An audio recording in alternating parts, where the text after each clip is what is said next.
it's got to be good. I got to like it. I got to be proud of it. My name's on that. You were a winery first, right? How did that come to be? We moved from Madison down here. We bought 10 acres of land. We planted 1,500 grapevines right away. Cheers, my friend.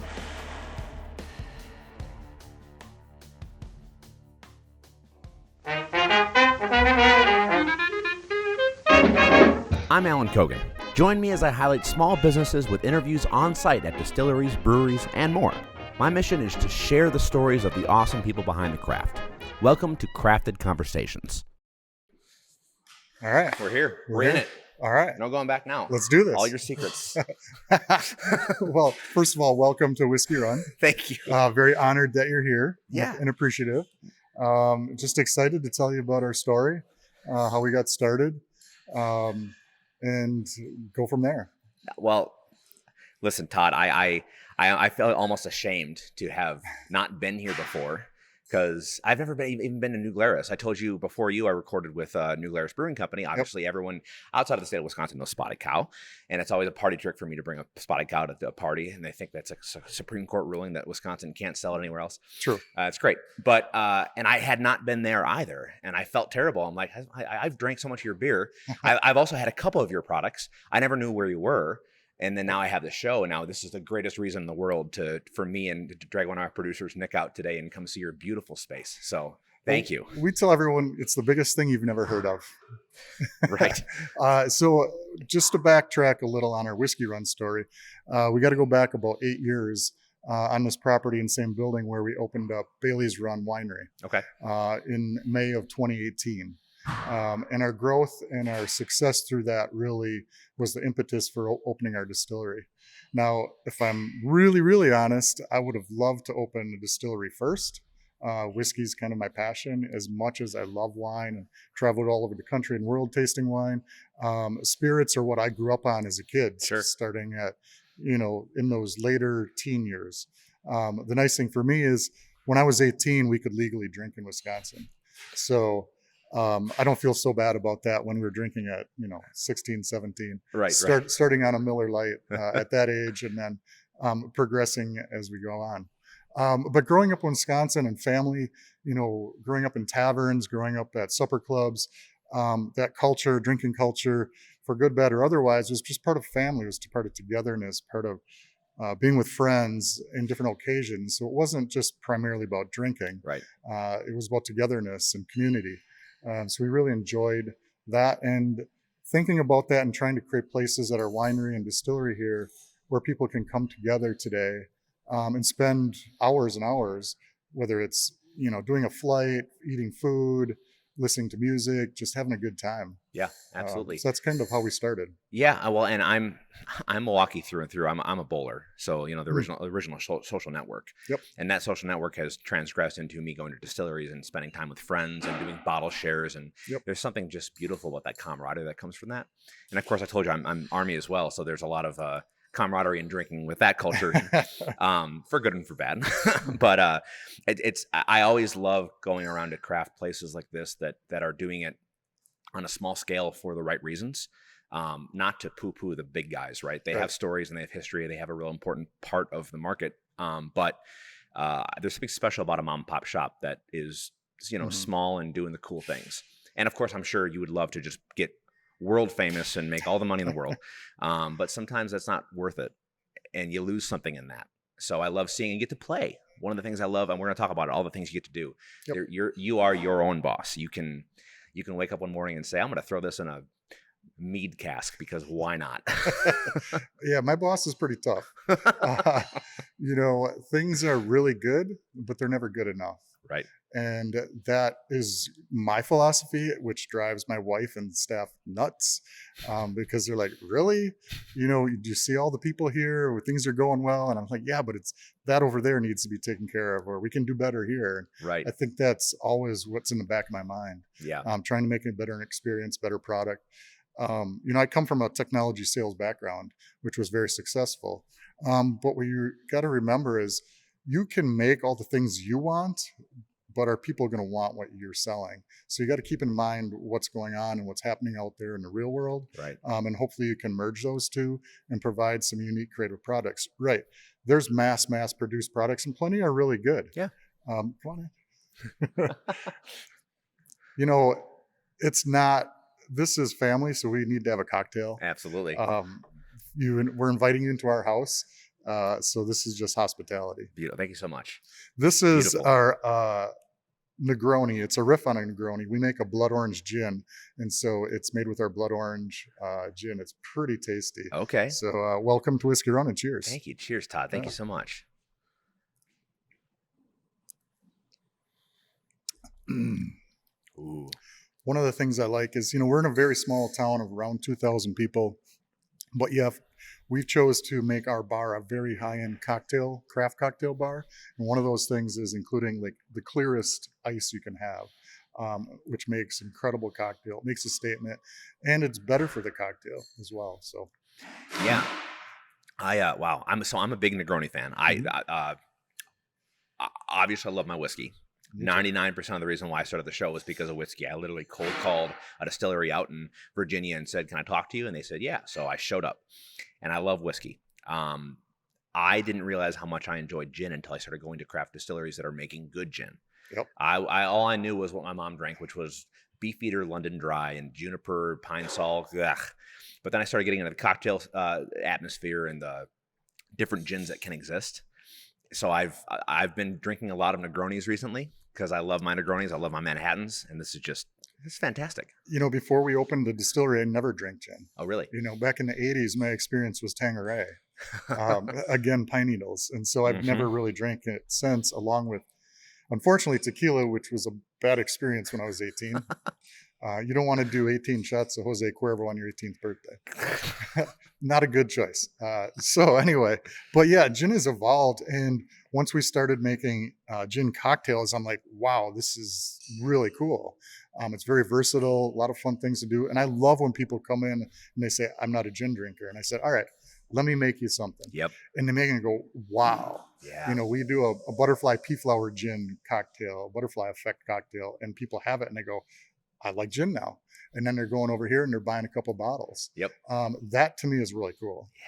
It's exposing and teaching people a new world. Right. Because of their past experiences or bad experiences. Right. So that's part of the fun that we get to do. I love that. Yeah. I think a lot of people are unaware of what can be done. The hard thing is for me and a lot of people now, we're so used to craft cocktails. Going other places is hard to have a cocktail because they're not any good. Right. They're not balanced. They're not, measured out. So I'll drink beer, wine, or some whiskey neat. Yeah. Unless I'm at a craft cocktail bar. There's a distillery I talked to in Los Angeles. They're really cool. And we were just talking off camera about all the rye that you're aging and different things. And we'll get to try these soon. But he's doing something unique with chestnuts. He's aging it with American chestnut pieces that he has. He's a contact with the American Chestnut Association. It's effectively extinct, but he's using it, and it's a really interesting flavor. Wow. But that was his claim to fame, and he has a distiller. It's called The Obscure. Really cool dude doing awesome things in the creative district in Los Angeles. His whole thing is curating cocktails. He makes spirits, of course, but his whole thing is it's an Eventbrite page. You don't just walk into this place. Sure. It's a ticketed event. He curates 3 to 4 cocktails for you, and he's trying to break through because in the last 4 or 5 years, especially with the younger generation, the confidence of going to a bar and ordering a cocktail doesn't really exist. Right. COVID kind of broke that. So you go to a bar, even a craft cocktail bar, and you're like, "I don't know what that is. I don't know if I'm going to like that. How do I do that?" So instead of throwing you to the wolves, right. It's like, here's what this is, here's what this is, here's the spirit with it, and how we make it. Now you have the knowledge to go forth and be brave. Right. So I love that model because if you think about it, the last 4 or 5 years, it's been kind of weird. Yeah. We've seen that back in 2020, even before that a little, when people come into the winery, you can tell their experience with wine. Right. And some of the questions are, "Oh, well, what's your favorite wine?" Or "What's your best selling wine?" Right away, that tells us they're not real secure about wine, right, or informed about wine. So we kind of try to guide them in what their flavor profiles are and things like that, and then we'll give them a tasting. Same here. And I said, well, what do you typically drink? What do you typically like? Are you more spirit forward? Are you a little sweeter, a little drier? What's your style? And then we'll suggest some. 99 times out of 100, they love the cocktail. Yeah. And it opens up a real world, and you can see them gaining confidence, and then they'll go through the menu and pick a different one, try something out of their comfort zone. And to be fair, they don't know a lot of the ingredients that they're reading. Right. They've never heard of them. Right. I go to some really high-end cocktail bars, and I'm like, I don't know what that is. I want to try it. Yeah, right. Right. So I think that's cool. And that's what we're trying to do with our spirits. We've been open here 2.5 years at Whiskey Run. Our winery's over 7.5 years. So being on the same property, we knew, due to the success of our winery, we knew that we were going to have an instant customer base. Yeah. A lot of people. And so we built a big bar, we built a big place, and we had to be ready. And as much as you plan and think you're ready, you're never ready. It's kind of like when we were building the winery in this place, and it says, always build it bigger. It's never big enough. And I'm like, okay. So we went from 6,400 square feet in our winery with our expansion to just 20,000 square feet with another warehouse. And that 20,000 is probably 6,000 short, because we keep growing and growing, which is good. Yeah. It's tough on cash flow. Sure. We've done this all ourselves. Back in the day, we raised, the first thing you do is go to family. Yep. And we got my parents and my sister and her husband to give us some money. Yeah. And we're very thankful. And then we're beholden to the bank. Yep. Which is how we want it. We've had people for the last 7 years come and say, hey, do you need money? Hey, can I invest? Hey, can I be a partner? And we've always walked away from that because we want to be responsible to ourselves only. Right. But our winery grew so fast, which really fueled this. COVID hit, we weren't even quite 2 years old. And it was a struggle for a lot of people and hurt a lot of people. For us, we were on the other side of that. We were in an area that wasn't shut down that long, maybe 7 weeks or so.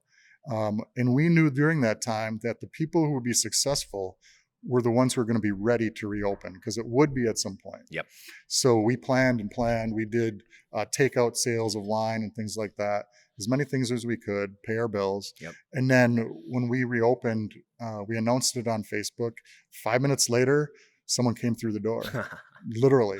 And that was, I think, the Wednesday or Thursday before Memorial Day in 2020. Wow. We had scheduled live music that Friday, Saturday, Sunday. And because we have a large place indoors and even larger place outdoors, we were swamped. We were swamped from Illinois. We were swamped from all over Wisconsin. And our growth was incredible. Yeah. For 2020, 2021. And it just fueled my whiskey problem. Whiskey habit. Whiskey solution. Whiskey solution. Interesting enough, maybe a lot of people know, but when we first opened, we hadn't produced any whiskey, so we sourced whiskey. A lot of people source whiskey. I think if you're open and honest about it, it's fine. And there's an incredible product out there. Sure. So we hit up MGP and a couple others, and we bought 5-year-old bourbon, rye, and things like that right away. And it was really great product. And we're dumping 1 barrel at a time, light filter. So it's pure product, 90 proof mostly. And we just took off. Yeah. The interesting thing financially is that those first barrels we bought cost us $32.50 a barrel, which is expensive. Today, we can buy that same barrel for under $1,000. So wow. There's a glut. There's people aren't, selling. So people are approaching us saying, hey, we got barrels. We keep buying a few. As ours is aging, we're laying down barrels every day. Yeah. And then in another year or two, as ours come online, we'll start blending them with source product until over the next couple of years, it's just ours. Yours, yeah. But it's an incredibly quality product. With that, we decided we don't want just bourbon and rye, so we started finishing, right? Yeah. A lot of people do. We might even been a little behind that curve from what started years ago, but we're having fun with it. And we've gotten great response from it. And it's unique products. So. Yeah. Well, the one product I know I've had from you is your cognac finished rye. And that was before I knew who you were or where you were from. I just happened to have it at a bottle share. And I thought it was Wisconsin. I was like, that's awesome. That was before I actually dived, headfirst into the entire distilling world where I'm Sure. now fully ingrained. But it's great. It's great stuff. I look forward to trying all your things that you have here. But I'm genuinely curious, as Nick, who's on site with me today, and one of our other producers, Andrew, have talked about quite a bit, maybe down the road, as do like a friend's distillery type upstart for funsies down the road, maybe when we're all more financially stable or have kids that are older. Every time I talk to someone, I get more daunted by, oh my goodness, this is so much more than just making a product. It's a whole business. So what I'm really interested about is the story of how you were a winery first, right? How did that come to be? Because you said you're a whiskey guy, and this became something that you were privileged enough to be able to do after COVID and the flourish, and they had the resources to do it. But wine first. I think wine, after doing some research, was from an economic standpoint maybe a little easier for us to get into with all the equipment and things like that. We moved from Madison down here. We bought 10 acres of land. We planted 1,500 grapevines right away. And we talked to a lot of people, and we could get into wine pretty simply. And I knew a little more about that process versus making whiskey. So that's just the route we chose. I think one of the things, it was 10 years ago or so, and I was about 48. 11 years ago. I don't usually say that out loud too often. Ask my wife. I'm always 39. Anyway, there you go. I was reading Wine Spectator. We've been traveling throughout the U.S. and a lot of cool wineries, and we were in California. And I was reading this article. I think it was Sir Peter Michael. He was a British guy who came over to California and bought some land in Napa or Sonoma, I think it was. And he was talking about his whole story and his life story and family and growing grapes and making wine.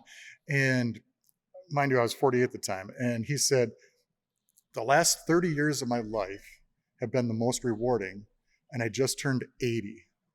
And I'm like, he started when he was 50. And I was very successful in my previous job. But I was bored. Bored as hell. Yep. And my wife was too. So the kids were out in college or about to be in college, and we're kind of getting to be empty nesters. And I said, this can't be it. I said, I always want more, right? And I said, I don't want to look back in 20 years and go, why the hell didn't we do that, or did I do that? So I said, first of all, my wife and I are both firstborn. Stubborn as hell, partly German, all this stuff. And I don't give up. I'll die before I fail. Right. Yep. So that's just mentality. And so I said, but it's not going to work if you're not in it. And I got to have your support. And she just said, you have it 100%. I get emotional because this was my vision, my dream. And she just got behind me the whole way and doing everything. Not always most happy about planting vines in the mud and the dirt and the rain and harvesting with the bugs and all that, but she was there and supported, and I can't thank her enough. So we said, let's do it. And so we went all in, and it was a ride. And you have to have a lot of intestinal fortitude. It's tough. Yeah. Regulation, permitting, licensing. One of the things, like in distilling that we're finding out, but in wine, we went around and talked to everyone, and 99% are always happy to help, always happy to give you advice, teach you. You can go to their property, they'll walk you through it, things like that. So it was a great community. Yeah. So we got started on the wine side, and it's been great.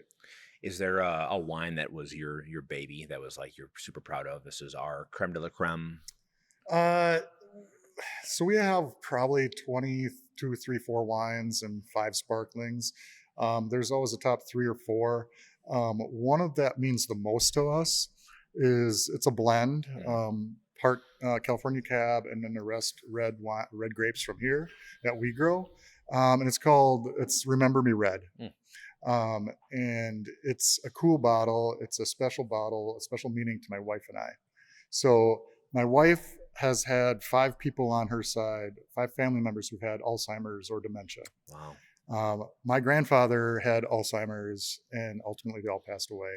So for us, this Remember Me red wine was significant, and we donate portion of the proceeds from every bottle sold to research and things like that. We also every May have a 5K fun run, walk, fun run, whatever. Yeah. And we start here, we go down through the valley, and we come back here.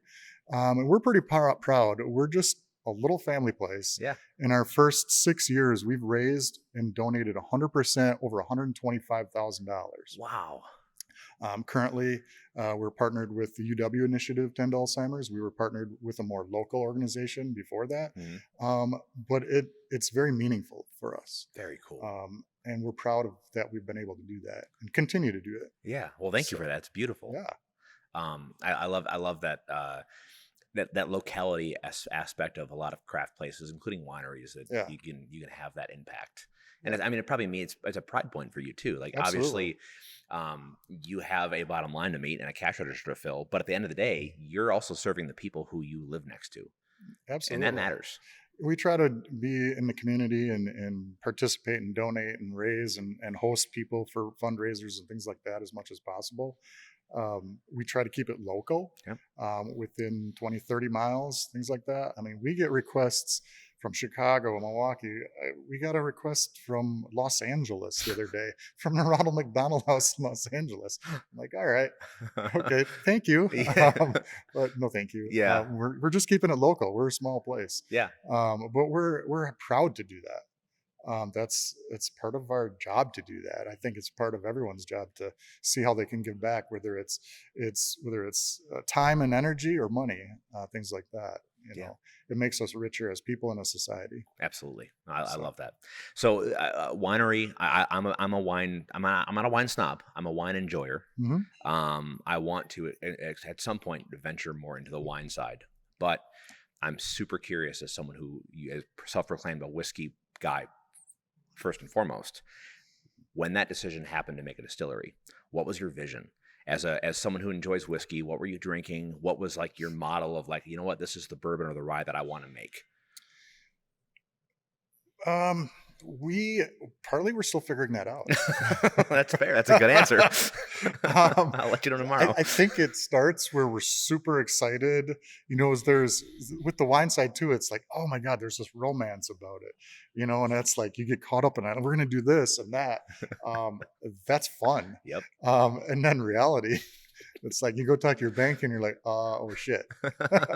Okay, we got to make money. We got to pay bills. And so I think the driving factor, you know, when we started our winery, we sat on our front porch and we came up with names for wines and descriptions for wines while we're drinking wine, looking at the sunset. And we said, what do we want people to think when they're driving away down our long driveway as they leave? And we wanted them to think, wow, I can't wait to come back. I can't wait to bring my friends. That was so fun. The place was cool. The wine was great. The service was really friendly.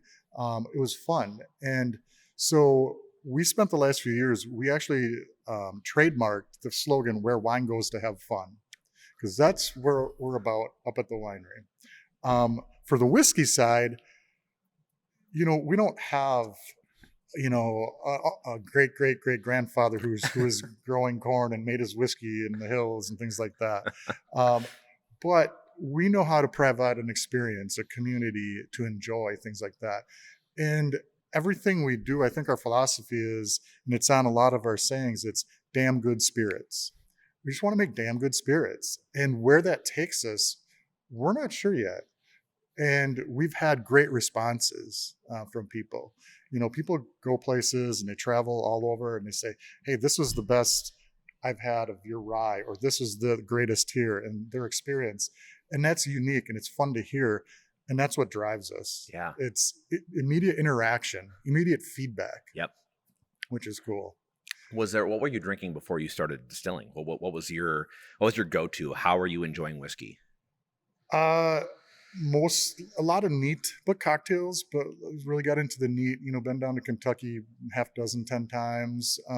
That's really eye-opening and new things all around the country, just trying, honing it in. I wasn't a big rye drinker. until I got exposed to this. If I'm going to drink something neat, I'm probably drinking bourbon. If I'm making a cocktail, I want it a rye cocktail. It's more spicy. It's got more character and flavor. Yep. That's just me. And I think, I heard something from someone, and they said, well, how should I drink this? Or what way should I drink this? And it's just however you damn like it, right? And so we created things that we like. We're not too far out there yet. We're not doing, stuff from Cheese Curd Way. We're not doing Acorn whiskey or whatever. We'll get there. Our thing, we're kind of formulating what we are right now. Yeah. And what we're going to start working and doing 20, 30 different mash bills a year. Wow. Laying down a couple different barrels. We're getting into distribution at a scale enough that really grows takes a lot. Yes. A lot of time, a lot of money, and there's a lot of competition out there. Not that we're afraid of it, and we'll work on that. We want to grow that. We're going to start on our area, grow. But in the meantime, we want to be known for when people come here. We had 150,000 people on our property last year with the winery and distillery. Yeah. So we have a built-in base, and which is great. And if we can get them hooked and they come every time they try a product and it's great, it's damn good, they're going to start looking for our product. And they're going to watch our social media and go, hey, that's a new release. I got to go get that. Yeah. So we want to grow in distribution, but we have a lot of room on site to grow. So that's why we're doing finishing. Finishing. One of the cool things is our rye flight, right? We have our base rye, which is 95 rye, 5% barley, bottled at 90 proof. But then we've put it in 3 different barrels. We have a port barrel, a cognac barrel, and an amburana barrel. And if you do a rye flight and you go from your base to all 3 barrel or cask finishes, it's such a cool journey to see actually what that wood and expression does. Yeah. So that's one of the cool things. And then we brought in a barrel from Scotland, from Lefroy, finished it in a Scotch barrel, or bourbon. Here's the interesting thing about that. Our cognac, we're like 9, 12 months and we're tasting it. We like it. We bottle it. We refill the barrel. So we're like, okay, longer is better, right? Yep. Not always. No. So we fill our Scotch barrel, and after like 3 months, which we think isn't very long, we pull it out and it's like, oh my God, this is like an ashtray. Wow. And that's good for some people. Yeah. That's not my thing. I love the ashtray. Yeah. I'm not a mezcal guy. That's great. There are people who do that well. And so we're like, whoa. So we took it out, we refilled it, and then we were tasting it like 10 days, 20 days, 30 days. And at 45 days, we pulled it. So wow, that's what we bottled it at. That barrel was so strong. Yeah. So now we know, right? That was our saying. Our wife, my wife, our general manager, and I, the first probably 4 years, winery, distillery, everything, things would happen. We go, well, now we know. We're like, we've learned a lot. Has there been a happiest mistake?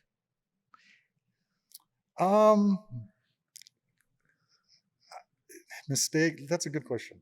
I always try to underestimate, and I always say, I was like, oh, it's not going to be busy today. And you're like, and then we're just crazy, right? Yeah. I mean, we'll have lines in this building at the bar for 5-6 hours straight of 50 feet long. Not every day. If you want it slow, come during the week or a Sunday. Saturdays are busy. Yep. We got a lot of space. Happy mistake is just building something and think it's going to be this, and it's just blowing up. Yeah. Right. Yeah. I mean, 2020 and 2021 COVID, we had 50 to 100% growth. It wasn't a mistake, but we didn't plan for it. Yeah, it just kind of happened. It just happened. And we were really happy and really tired. Yeah. Slept quick, slept well, got ready for the next day. Mistake. I don't know if it's a mistake. It's building it too small. Everyone, my mom says, oh, just be careful. Start small. You don't want to get too big for your britches. Don't get too big, and you don't want to have this. And so we didn't build it small, but we built it nice. And then we added on or remodeled or constructed probably 4 years straight. Just keep growing and growing. So right. Luckily, we've had the cash flow to finance a lot of that and do that. our first 5 years, we didn't have to work for sales. It just came, right? That's awesome. Now you gotta think and work hard. It's a different landscape. Yeah. It's a little scary. Yeah. You know, you've got dry January coming up. You've got people switching to THC. You know, we're questioning, do we offer some THC cocktails at the bar? Yeah, it's That's coming. not our business, but my business is paying my bills, Right. while having fun. Well, then that's the age old question too, especially, and that's why I love talking to business owners like yourself who aren't massive corporate monsters. Is that there's this balancing act of you're having fun and doing a passion, and you want to do it for the right reasons and the mission and everything, right? But you got to pay your bills. Yep. And rye isn't the biggest seller. Right. Bourbon is king in America. Mm-hmm. And that's probably a calculation that you have to figure out, well, boy, do we make more bourbon? I don't like bourbon as much. I love making rye. You know, that weird blade running you have to do. Yep. I always find it fascinating to see how much people persevere and their resilience in that fact where it's like, you know what, despite all of that, I'm going to keep pushing and making my product. And because you're here, I don't know how often you're behind the bar or here on site with customers, right, but that means something. Mm-hmm. That I'm able to, you know, email you and say, hey, you want to have a conversation and not talk to your PR manager. Sure. You're accessible. You're the guy who's behind this, and that matters to people. That sells itself.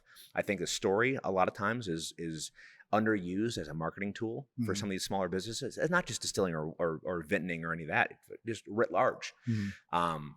So I always love to see people, in spite of the economy, in spite of the challenges, you still hold true and do the good things and make damn good spirits. Yep. So, yeah, I think the key is really watching your costs, your labor. We have near 70 employees, you know, a good chunk part-time, but some full-time. And we think we compensate them well. It's important to us.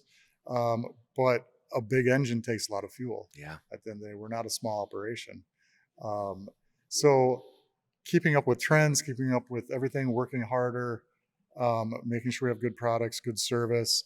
That's the key. If we continue to do that year over year, our fan base, customer base, what you call it, loyalty base, is just going to grow and grow. Yep. So as long as we do what we need, I think we're not worried. Yeah. Even though it's kind of scary out there. Oh yeah. You see people dropping by the wayside every day.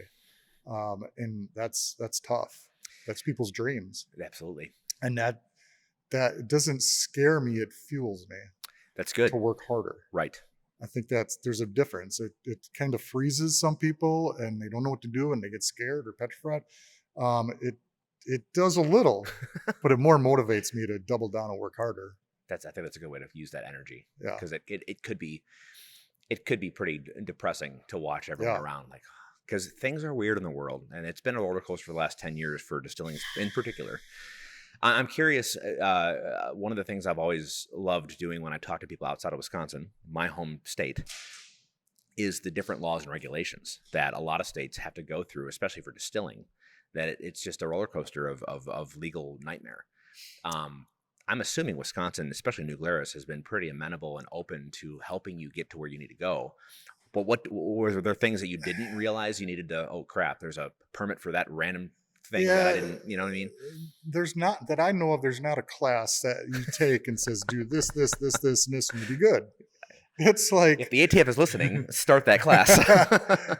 Yeah, you know, you join the Distillers Guild, you go visit people, you talk to people, you sit down and you have a drink and you talk and ask questions.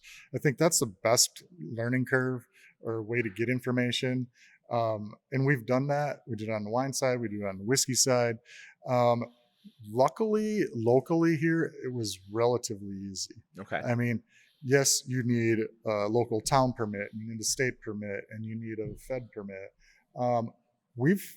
And in our town, we're the first distillery, right? They don't know what they're saying or anything about that. So they'll call the DOR, the state DOR, and ask them. Yep. And so here's the form filled out and then just pay us our money, right? But we had to get inspected by the local fire department. Yep. And things like that. When we started out, our distillery, we consulted with someone from Louisville He was a distillery designer from craft to big to medium. One of his last projects, he helped design the functionality of Peerless. Oh, wow. Yeah. Very cool. So we worked with him for a while. And then we partnered with someone local in the state who'd been in the business for about 10 years distilling. And they came on site. We worked with them and was invaluable. And so they helped guide us. Yeah. But, our experience with the state of Wisconsin, Department of Revenue, Department of Justice has been positive. Good. You're calling up. It depends who you get sometimes. Sometimes they're really good at it, and sometimes they just read through the code like I did. And I'm like, oh, great. Can you expound on that? No. But even at the TTB, mostly for, the application was fine. It took a lot, but submitting it wasn't a big deal. I got approved pretty quick. But, it's formula approval and label approval. It depends who you talk to. They've always been friendly and helpful, but sometimes you get different answers. Yeah. Which is tricky. Yeah. It's interesting, when we were on the wine side, we contracted another winery in the state to make our wine our first year. So it was our recipes, our labels, our bottles, all that. They submitted labels through their permit. Sure. Got approved. Now we're making wine. We got to submit the same label, exact same, through TTB under our permit. Right. We had 3 of them get denied. So I'm like, oh, great. So yeah, it's interesting, but running this business between the fire department, the health department, the codes, the permits, the fees, there's probably 20 different things, and it's never ending. It's cost, it's time, it's that. It's not horrible, but it takes a lot. Yeah. I'm always surprised at some of the weird laws that pop up that even legislators or agents don't even realize are still on the books. And you're educating a lot of people, because we pretty much know, and then the person you talk to doesn't a lot of times. So you're kind of, without making them feel stupid, you're kind of guiding them in this way. Right. Well, what about this is what I've heard or thought or whatever. The nice thing is the Distillers Guild and the Winery Guild Association have an annual meeting in the same place every year up at the Dells at the Glarus, and they bring in the head of DOR and from the state and things like that for an hour or two, where they talk and you can ask questions right to them. They're very helpful. Very good. And they have their number and everything, so we can contact them. We don't shy away from those people. We want to get to know them. They know us. One of the head of the DOR right now, he actually told me, he's like, I've been out to your place several times with family, out drinking and having fun. I'm like, oh, great. I hope everything was good. I had one of your cocktails, and you know what? That one label is going to get... Yeah. So that's good. No, it's a maze. It takes a lot, but talk to people around you. Yeah. I think they're the most helpful. I'm not into recreating the wheel. Wheel's been created. Yeah. I just want to learn it. We heard a long time ago, I learned, do it twice or do it right. Yeah. I don't have time to do it twice. No. Or the money to do it twice. Or the patience. So I try to surround myself with people way smarter than me, and learn. And I'm humble enough to do that. Yeah. But I like to call my own shot. So. Yeah, well, that's important. I'm the same way. That's why I have Nick with me. Way smarter than me. I'm curious, with you having a winery, has there been any crossover between the two? Do you do your own self-collaboration at all? You're going to age in your own red wine barrels, that kind of thing? Actually, we've taken some wine and aged in whiskey barrels and bourbon barrels. Okay. And now we're doing the same. We actually put some gin in a bourbon barrel. We put some bourbon and things in different barrels, red wine barrels, things like that. So we're playing around with that. We like the red wine in a bourbon barrel. The gin one wasn't very exciting. Okay. So that'll probably just go back into the still. Wow. And go through it. I don't want to put out average products. I'm not going to put a product out there just because we made it. Yeah, no. It's got to be good. I got to like it. Right. I got to be proud of it. My name's on that. If someone comes up and says that's garbage, I'm gonna like, you sure? Because we've got a lot of feedback and it's pretty damn good. Yeah.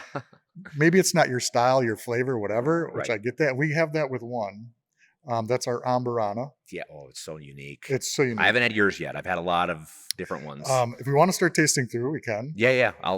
You lead the way. This is our rye flight. So this is our base rye, 90 proof. This is our cognac, a rye finished in cognac.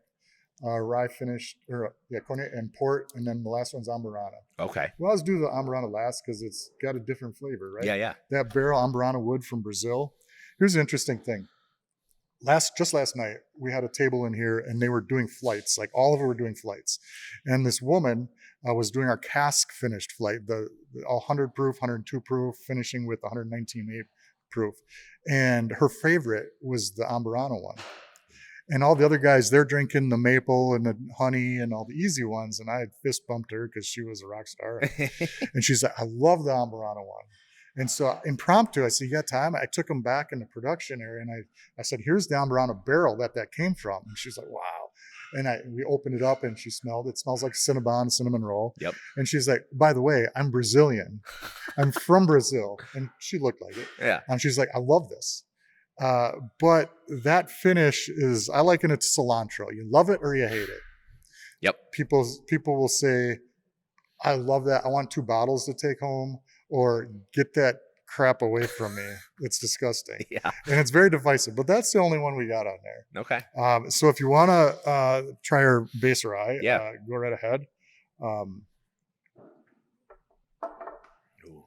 So tell me about it. So 100%. We don't let people drink alone. Oh yeah, thank you. So. Sorry, I'm gonna wait. So we're gonna share. Tell me about it. So it's a 100% rye.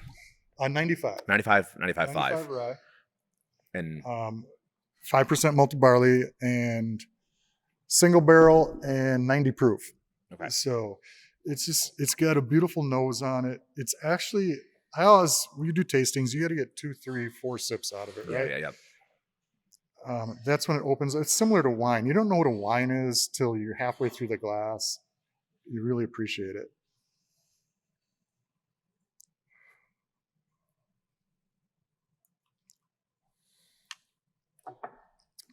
It's kind of like wine and whiskey, same thing.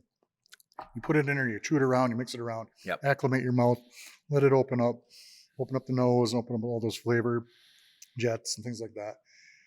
And then it comes out. For 90 proof, I think it's pretty smooth. It drinks like 80 proof. Yeah. It's good.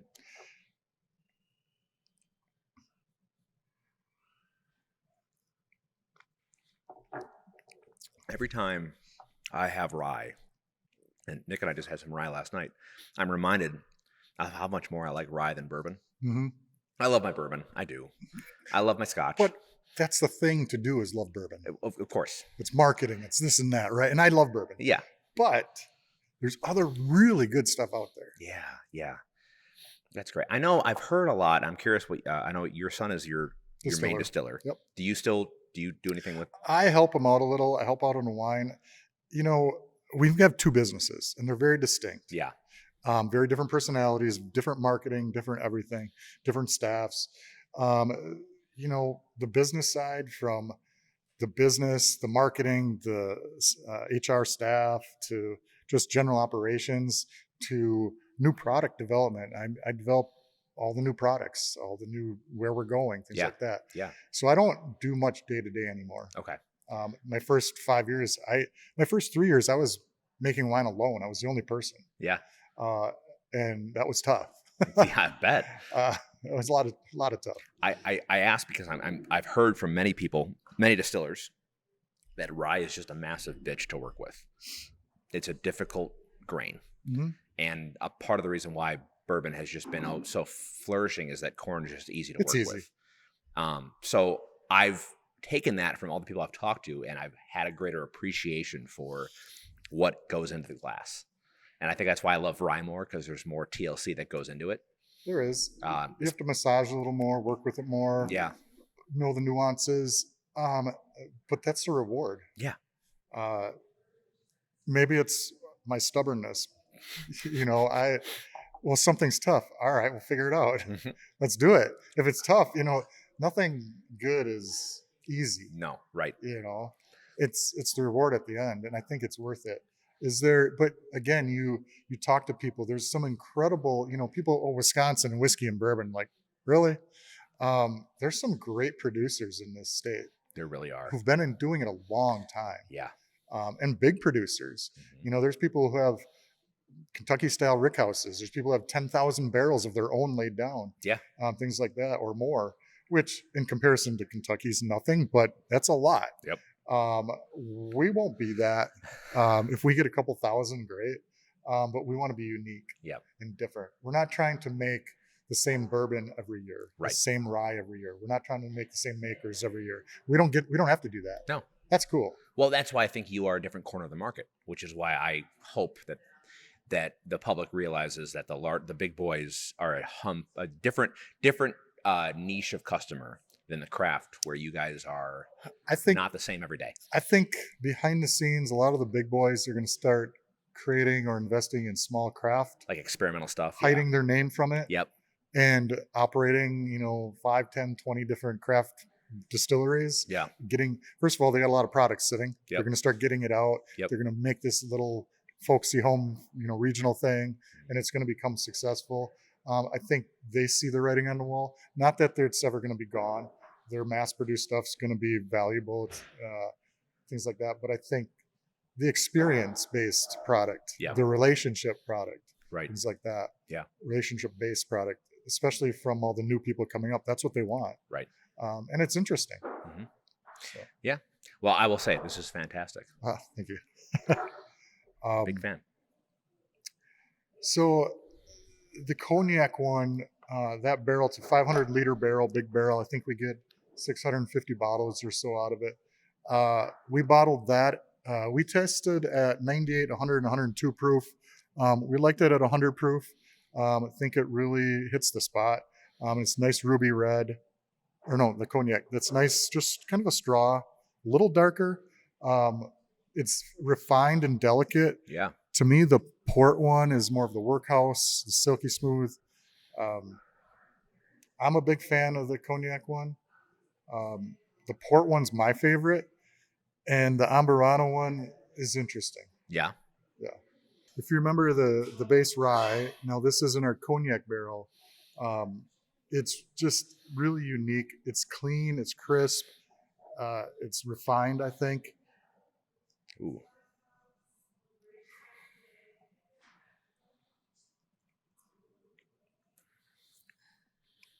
I kind of say little delicate, little. Ooh. How long is it in there? About 9, 10 months. Okay. Yeah. That's so different. Right.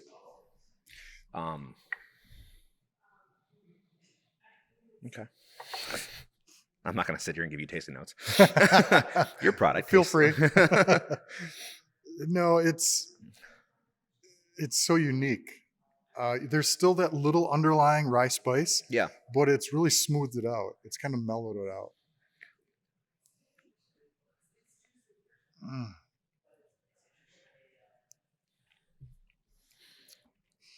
I think you could almost just put that in a snifter. Yes. Like that. Like a cognac. I think that would make a great Manhattan. Mm-hmm. I'm a Manhattan fan. I want my cocktail. I'm like you. I like my cocktails with my rye. Up or on the rocks? Up. Up, yeah. Straight up with a cherry. Yeah. That's fantastic. That's good. It's incredible how just 9, 10, 12 months in a different cask can impart that much difference. Mm-hmm. And of course, I know that because I've been doing this for how long, but that's such the fun of going on a tour and seeing the color change, but also the flavor change. Right. It's so wild. Yeah, you kind of see the rainbow. Yeah. And it's pretty cool. These were fresh barrels. The port one's next. And you can see really now quite the ruby versus the cognac. Sure. If you want to try that one. Yeah. That's just silky, rounded out. The mouthfeel on it's incredible. How just bronze, just beautiful golden or beautiful amber that is. That's that out of the cask finish. That's my favorite go-to. Yeah.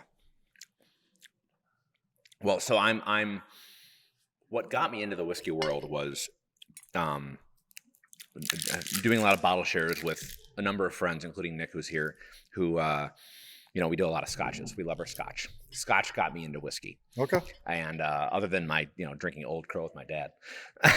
But, Scotch is aged in a bourbon barrel. yes, it is. That's right. But I love my sherried scotch, Okay. that wine flavor, that sweetness. So I've always been more partial to a port wine aged. Okay. Just because the profile is more my speed. It's rich. And also I think there's a thing in my brain that and maybe it's just a shelf appeal thing, that when I see this dark ruby color, for whatever reason, it's just like, oh yeah. Yeah, you should be sitting in a leather chair around the fireplace smoking a cigar. Yeah, exactly. You ever do that, cigar? Nick and I just did like 2 cigars. Was it 2? We did 2 last night. 1.5. Yeah. Oh, yeah. Favorite top 1 or 2 cigars? Oh boy, I'm a Liga Privada. I love their T52. Is probably my number 1. And then I just got into Plasencia. Makes a lot of great stuff. They have a hex box pressed Almafuerte that I love. Yeah. I'm a Dominican Arturo Fuente 858. Okay. Just kind of nice. We're going to do some bourbon and cigar events this summer. Yeah. Outside. Okay. So we're going to probably do at least 3 or 4 of them. Okay. Little bourbon, cigars, bring out some cigar people. I love that. Yeah, it'd be fun. I've been seeing more and more distilleries, even in where I'm at in North Carolina, like almost like a traveling cigar truck that does events like that. Okay. It's kind of neat. Yeah, because absolutely. It goes hand in hand. I think, places on site distillery, people still go out to drink, but if they want to go out for an experience, whether it's food or cigars or music, and it kind of gives them an excuse then to drink. It's like, I'm not just going to the bar to get shit-faced. Right. Which isn't, I'm not bagging on that. I'm just saying, hey, I'm going to have cigars with the buddies and okay. Yeah, right. Now it's okay. Yeah. No, it's got to be one of my favorite things to sit down around at our campfire or around the table, do a bottle share, have a cigar. It's my only vice. Yep. And I enjoy it. Yep. I gotta, I go and work out and do what I have to stay alive for my 1-year-old who chases me down, but I will have my whiskey and cigars and I will enjoy it. Absolutely. That's delicious. I always appreciate it when I start to get towards the end of it. The notes come out, the flavor, the smoothness. Yeah. So, are you an amburana guy? So it depends on what it is. Yeah. I won't name drop any brands, I promise. There are some that are terrible. Mm-hmm. There are some that are doing it well. Yep. There are some that are just kind of on the bandwagon of the trend of the time, but there are some that are making quality product.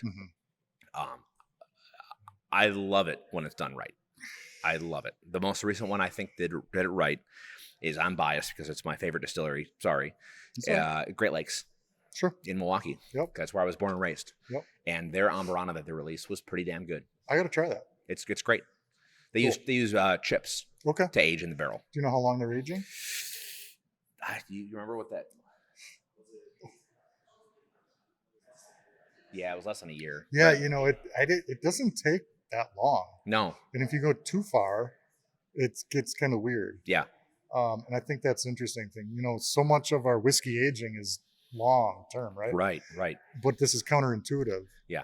And you got to really watch it. Yeah. So yeah, I think so. We're on our second batch in the barrel now, and we're watching it a lot sooner. So it's interesting. Okay. Yeah. Well, if you not a fan, just say how much you like the Packers. No, I'm just kidding. Well, we'll see how much I like the Packers after tomorrow's game. Yeah. Well. Yeah. What a weird year. What a weird year. I know. Well, it fits the climate we're in, just in everything right now. Yeah, it's weird. The distilling, one day we think it's going to be busy and it's not. And the next day we think it's slow and it's crazy Town, right? Yeah. There's no rhyme or reason, and that it's tough. It's just really tough. Very tough. We're still lucky. We're still blessed. We're still on pace pretty much with last year. Right. But it's a fight. there's more competition. There's people are watching, people are changing their habits. We've never, with the distillery, we never embraced dry January. But this year we're going to come out with a full cocktail menu for dry cocktails, right? Like mocktails. Mocktails. Yep. Wow. Just because, uh, 4 people come out and the 2 or 3 of them are drinking and the one's not, well, now they'll have a mocktail, right? But if you start to look into it, some of these NA whiskeys, which I've tasted, it's brown water. Yeah. It's really weird, but the thing is, it's expensive. I mean, Yes. it's like 20, 25 bucks a bottle for an NA whiskey or whatever. Yeah. And the cocktail's not great. And people are still charging $10 for a mocktail. And I'm charging $10 for a whiskey sour or whatever. Right. And I'm like, okay, well, if you feel better, great about your choice. Perfect. I'm here to sell you this. But we're going to make all kinds across the board. It's winter. It's fun. Yeah. So we'll do some different things. We need to lean into it. Yeah. I want to sell my product. Yeah. Obviously. Right. But there's always someone in the group or 2 that don't drink, and now they will spend $8-10 on that mocktail. Yeah.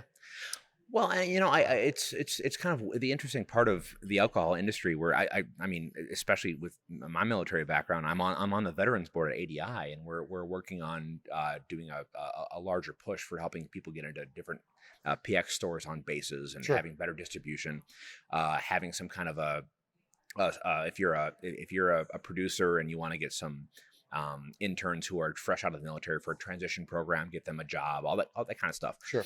But there's also that dark side of the coin, right? Mhm. Alcohol is this interesting beast that, you and I we're good. We know what our limit. We grew up with it. We know our limit. We know what is smart and not smart, etc.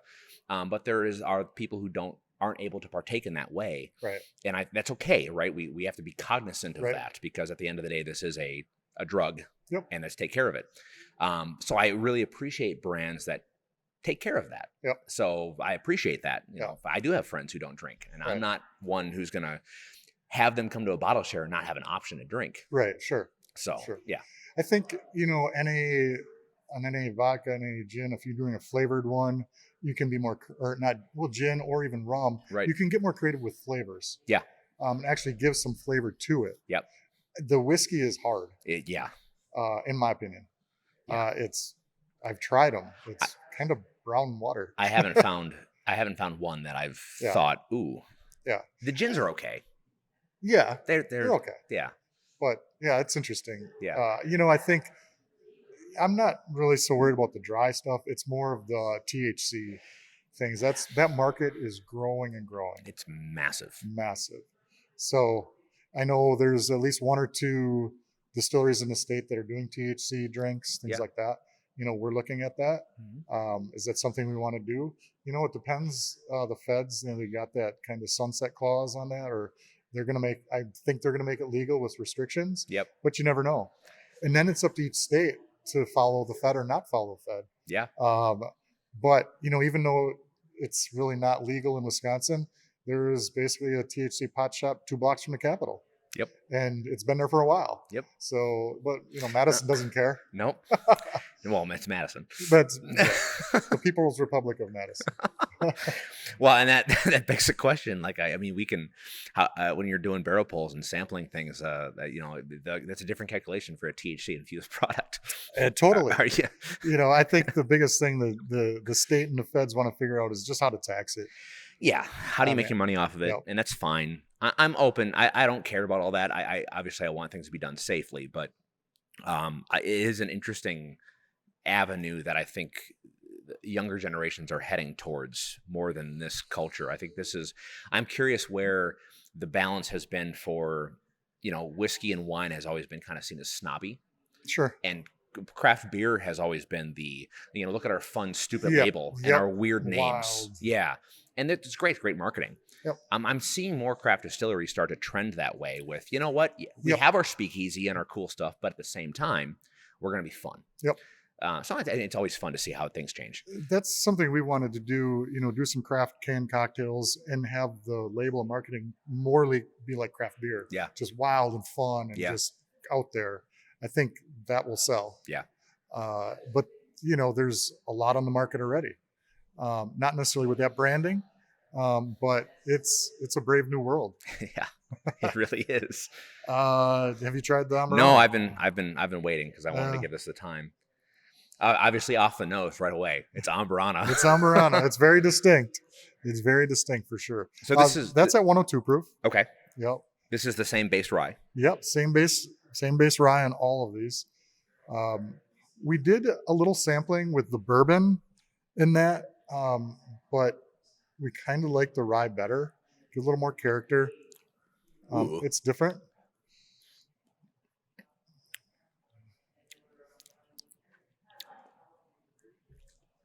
It's got this interesting drying effect.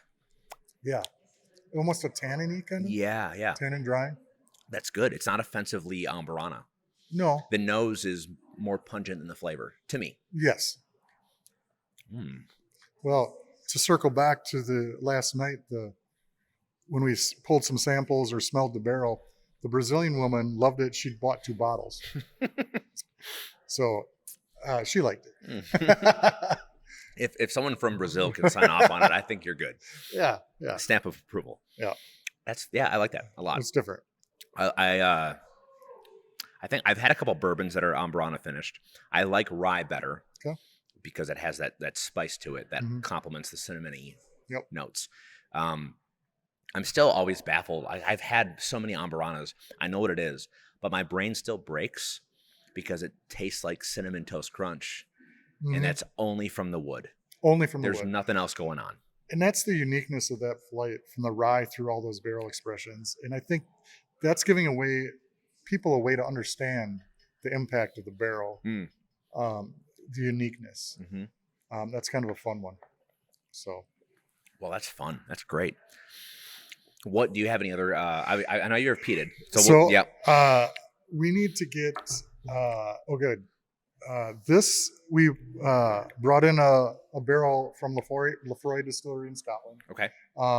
Again, thinking about aging long works, that doesn't work on this one for us. We pulled it at 45 days. This is 90 proof. Most scotches aren't high proof, right? This is a unique one on the nose. That little burnt flavor, little peaty flavor. It's kind of a gateway to Scotch. Ooh.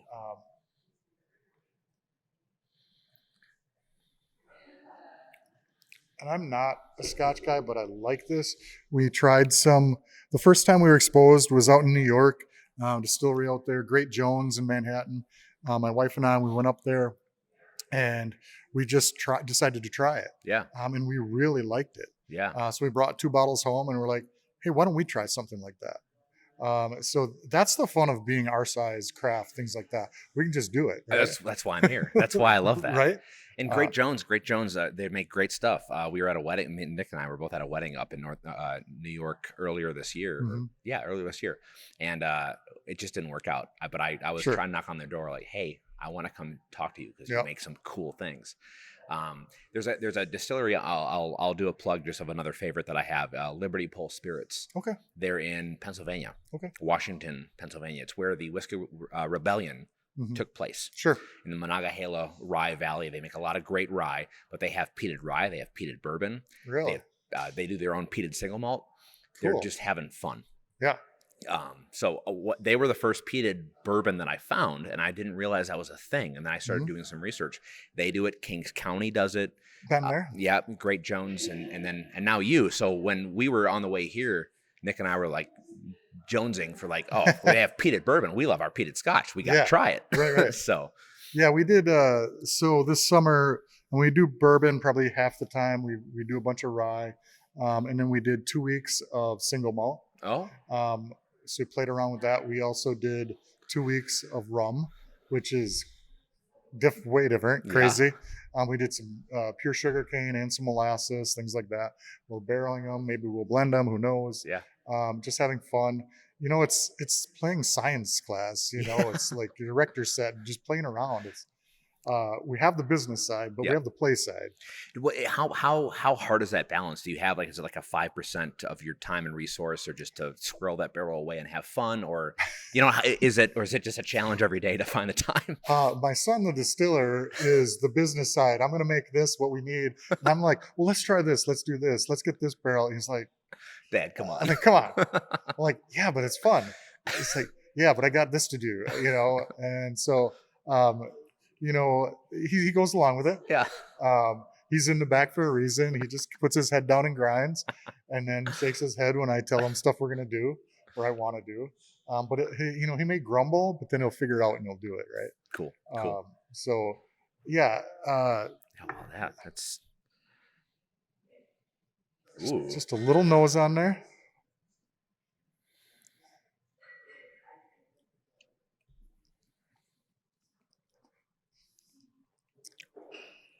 Whoa. That's smooth. It's really smooth, and it's also very. It's a little sweet. I'm impressed with how much peat gets in that 45 for days. 45 days. Right? That's a gateway drug, great gateway to Scotch. Oh my God. It's unique. It's not harsh. Mm-hmm. It's just got those, it just flirts with it, right? Mm-hmm. And that's. Yeah, see, this is where I'm biased towards peat. Right. That's good. There's so many things that, like peat or other things, that if you know how to use them or what their limits are or the time is, that they work well. But that's the experimentation of it, right? Yeah. So, like I said, we filled the barrel the first time and we didn't check it till 3-4 months. Yeah. And it was like way gone. For us, it was way gone, right? So we pulled that out, we refilled it, and this is what we pulled out at 45 days. It's unique, it's different, it's fun. Yeah. It's ours. That's a good way to put it. Well, kudos to that. That's fun. I'm glad you're doing stuff like this, because it'd be really easy for you just to make a standard bourbon, a standard rye, and just call it quits. And there's places for that. Yeah, sure. And they have their story. There's when we started out, the way to market, there's 1,000 ways, right, in this industry, even in wine, all of them, right?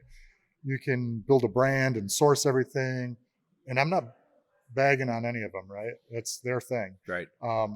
There's people who are branding houses. They buy brands and things like that, or celebrity stuff, things like that. There's every different story under the book. Ours is just to make small batch, unique products, and hopefully quality products that people enjoy. Right. We don't grow corn, although corn is grown 100 yards from here. Yeah. Pretty much anywhere in Wisconsin. Yeah. Our product, our stillage is picked up from a farmer a mile down the road. He picks it up and feeds it to his cattle. And I see the cattle on my drive home every day. Mm-hmm. So it's kind of unique, and it's enjoyable. Yeah. This is the product right from here. That corn's right from here.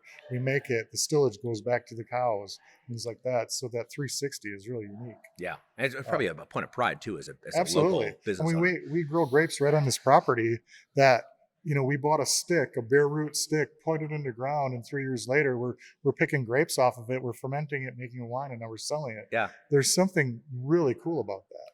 Absolutely. You geek out about it. Well, there's something about that too that I think it makes it taste better, and I think it's like it's not a chemical thing, but it's like your brain. Because I'm here talking to you and hearing your enthusiasm about your product, and that your son is the one making it, and you have this space that I'm physically here in. It makes it taste better. It's different than me going to a store and buying something that I have no connection to whatsoever. There's no humanity to it. Right. I think that's our path to market, to distribution.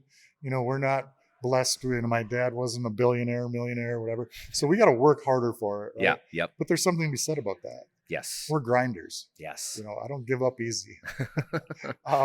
So we want to build our fan base. We want to build our loyalty. We want to build that. And then we want to get it out in our market and the next market and the next market.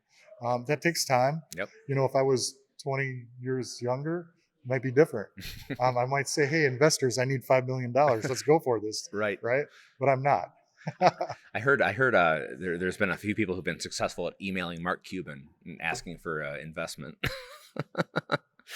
I'd go with Mr. Wonderful. There we go. He's such a dick, and I love him. Sorry, Mr. Wonderful. No, he's great. He's great. Kept- I want to be him. I love it because he speaks, and they all do, but they speak their mind. Yes. There's no bullshit. Yes. It's this or that. You like it or you don't. Yes. No, and that's great. And I respect that 100%. You just want him because he's a wine guy. Well, if he can put me into 1,000 Costco's, yeah, I'd take that. 100%. Oh, that's great. I want to circle back. You made a mention about it, and I'm curious about what it is and where it's at, because as of last year, American single malt became an official category. People have been making American single malt for 30 years plus, but just last year, they finally recognized it as an actual brand with its, all the parameters required to call it American single malt. 100% malted barley. Yep. You made something. Yep. Is that going to be a scalable item? I don't think so. Okay. I don't think so. We watched the market. We talked to people. We know someone in the last 3 years who doubled down on it. Got the really nice container for it. It's really beautiful, and they're having a hard time moving it. It's an excellent product. I have a bottle of it here. Sure. I think, it's kind of like craft breweries where it started out, it was cool. And then there was a million of them, a million different choices. And it's like, I don't know what to pick anymore. And it's overload. Yeah. And I don't know if that's the same, but single malt, part of it is I don't think people understand what it is. Yeah. The general market, it's a there's thin an market. Education, and there's a thin market for it. Yeah. I don't think it's a mass market. I think it's a unique thing. Single malt people go, it's Scotch, right? It's not Scotch, but that's what people. So it's education. Yep. It's like people ask us, "Are you going to make port or ice wine or things like that?" I'm like, no, because those people are all dying. All right, I'm sorry. You're right. They're all old, and no one young is asking for port or ice wine, for $50 for a 375 mil. You're right. Okay, I'm not saying it's a bad product. No, I'm saying there's the business side, right? Right. We will do it. We'll make 2, 3, 4 barrels a year. We'll pop one at maybe 4 or 5 years. We'll let one sit 10 or 15 years. We'll do a special release, and we'll do that every year. Yeah. Every year, and it'll be a really cool product. I don't see it for us as a mass product. Okay. That's not to say other people aren't going to do it and it's successful. It's just not for me. One of the I've thought of a few places that have had an issue with how the American Single Malt Commission or whoever decided all the things, is that they were concerned with restricting it to 100% barley, because there are a lot of places that are doing 100% malted rye, 100% malted oat, 100% malted wheat, and it's like, why not make American malt, whatever malt you want? I'm not going to be a part of that debate. Right. Who knows? But I'm curious, have you thought about doing 100% malt or malted rye or malted anything else, or Absolutely. a wheated bourbon? Like, where are your thoughts on what you want to do, what you have done? We'll play with all of that. I love it. And the thing is, I think we're kind of like this tester thing where we'll do maybe 4 barrels of it and then put it down. The hard thing is you put it down and you don't know till years later. That's the worst part of whiskey. I know, right? And so I'm not patient. Yeah. And whiskey aging and patience don't go well. So, right. We want to play with all that. And I think that's where our kind of single barrel, double barrel program is going to go, where we do all these different mash bills. Absolutely. We want to play with all that stuff. Yeah. Different, cherry malt, cherry smoked malt, all these different things that are unique. And then all of a sudden, 4 or 5 years from now, when we go, damn, that's really good. Well, then we're going to have to make more and wait another. That's the tricky part. Yeah. What is it going to be 4 or 5 years from now, 6 years from now? Well, I've talked to people who have put down American agave spirit in a bourbon barrel, and they're banking on that in the next 5 years to take off, because there might be taxes or tariffs on Mexican tequila where, sure. Hey, this is American agave is your next best bet for a margarita, and it's cheaper, but it's American made. Yeah. That's a big, not a risk, but it's okay. We get people emailing us all the time to buy agave spirit. Sure. So we could buy base agave spirit right now and put it in the barrel. Yeah. Which is probably a good idea. Yeah. Hedge your bets. Yeah. We're not worried about tariffs for exporting, things like that. we're pretty local. People ask me these questions all the time. I say, that's going to be my kid's problem. He's 30, he's 35. He's got a good 30, 40 years to worry about that. See, we started this with you saying that you don't have a great-great-grandfather who's in the mountains of Appalachia. Well, you now are the great-grandfather. Absolutely. Down the road. So the cool thing is that we got to get another cocktail. Yes, absolutely. Okay. So you want to ask her for 3 maple old fashions? Thank you. Sorry. Sorry for the interruption, but no, you're good. We're thirsty. Yes. Yes. Although I love your peated bourbon. Do you? I do. I really do. Okay. I'm bringing a bottle home. Don't bullshit Carolina. me. I love this. Okay. I really do. Well, good. You're going home with a bottle. Well, thank you. Yeah. This is great. It's smooth. It's got some character to it. Yeah. So, yeah,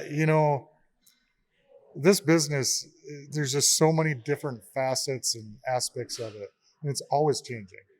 You have to stay true to your mission, or whatever that is. Ours is just trying to produce quality and connecting with people. Yeah. Which that's easy to say. Yeah. And that everyone wants quality, right? Sure. But I think as time goes on, it's going to be harder for mass-produced products. I think they're going to continue to lose favor for a while because people want to try new stuff.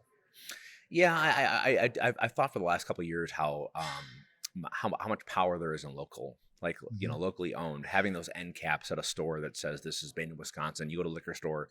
I find it when I go to North Carolina, it's a controlled state, so we have ABC stores, but that's tough. It's very tough. But they've been pretty good about, hey, when you walk in, your first thing you see is an end cap of North Carolina made. Craft. And boy, I want to buy that more than I want to buy a bottle of white label Jim Beam. Right. And there's a place for white label Jim Beam. If I'm drinking a whiskey Coke, fine. Exactly. But I think there is an element of people wanting the small guy to win. Yeah. More than ever nowadays. And I don't know. It's like, own your market, own your home. I think more people these days, everyone wants a side hustle, or they're working from home. Yep. They want a side hustle. The more people work from home, the more people need places like this. Yeah, right. Because, it drives me nuts. My son and his wife, I have 3 kids, but one of them, they both work from home, both of them. And I'm like, how do you do that? I love my wife. But my wife says, I can't miss you if you don't go away. That's a good point. Right? Absence make the heart grow fonder. Absolutely. Yeah. So, some of these young kids are like, well, no, I won't take a job where I have to go into the office. But so they're both home. So they're starving for interaction. They're starving for experience when they go out. And they want it unique. They want it fun. They don't want it mass appeal. They want these different things. And I think people like us can really fit that need. Absolutely. So, well, I actually have a unique perspective on this because I was remote for about 4 years during COVID, and then after I went to a different company, and it just was like, because of our COVID rules, we just never went back because we learned that we didn't have to lease an office and it saved us money. And my job, the nature of my job, I could just do whatever I want at home. It was super easy. But then I realized very quickly that I'm not very productive at home. I'm very quick to, I'm going to go do my laundry and I'm going to go to the gym whenever I want to. And it's just kind of like whatever. And, the job gets done, but you don't feel productive. You don't feel like you're invested. You don't feel like you're connected to your coworkers. Right. And obviously it's very hard to have a job you love, but also a job that makes money. You have to play that balance. But I got very fortunate, and I'm very blessed right now to have a job where I do have to go to the office. I do work with people.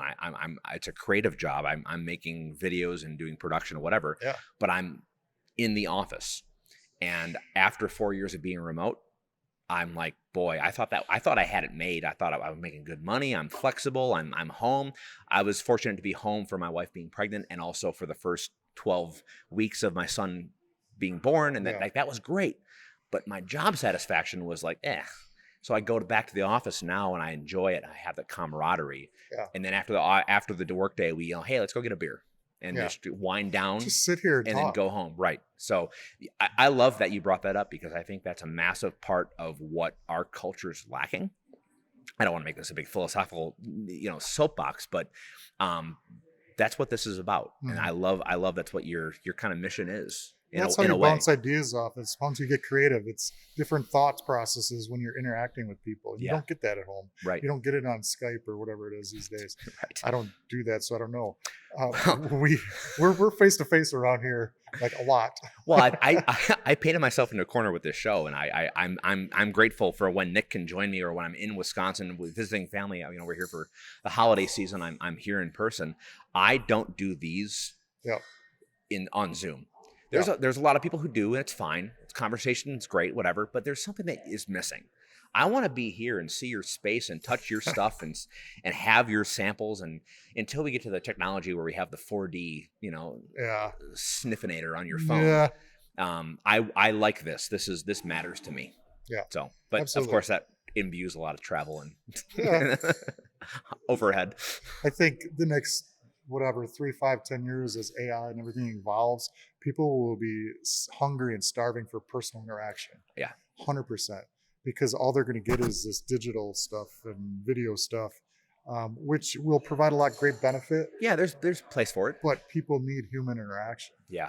I think people forget, especially this younger generation who grew up with COVID and all this working from home, their social skills and interaction skills are lacking. Yeah. And, I saw something, how do you meet people? How do you get to date and things like that? It's having a cocktail, having a drink, loosening your inhibitions. I'm not saying get plowed. No.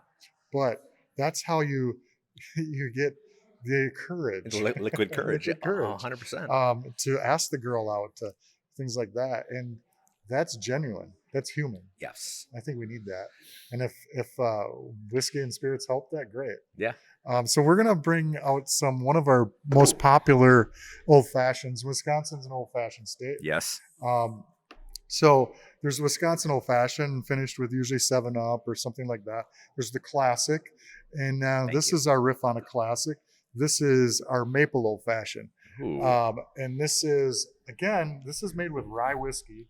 But this is finished. It went into a maple barrel, but it's finished also with pure maple syrup. From northern Wisconsin up here, over 100-year-old maple tree farm. Okay. Pure raw product.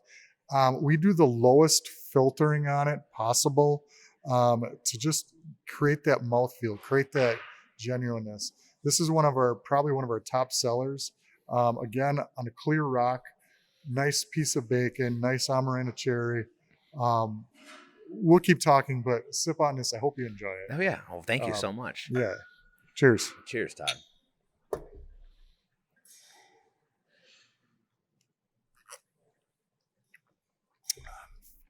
Oh yeah. You can't go wrong with that. No, you got to finish with this. This is it. But the thing is, so our maple bourbon, and people keep telling me, the label's not right. It's not really technically right. I'm just saying, well, TTB approved it. So we'll see. We've had challenges with issues with our peated issue. My peated label was approved by TTB, but I had the Scotch Society of Scotland contact me and say they don't want this on the label. So we changed that, things like that. So it's an evolving process, right? But what I like about our maple whiskey, and you should pour yourself some neat.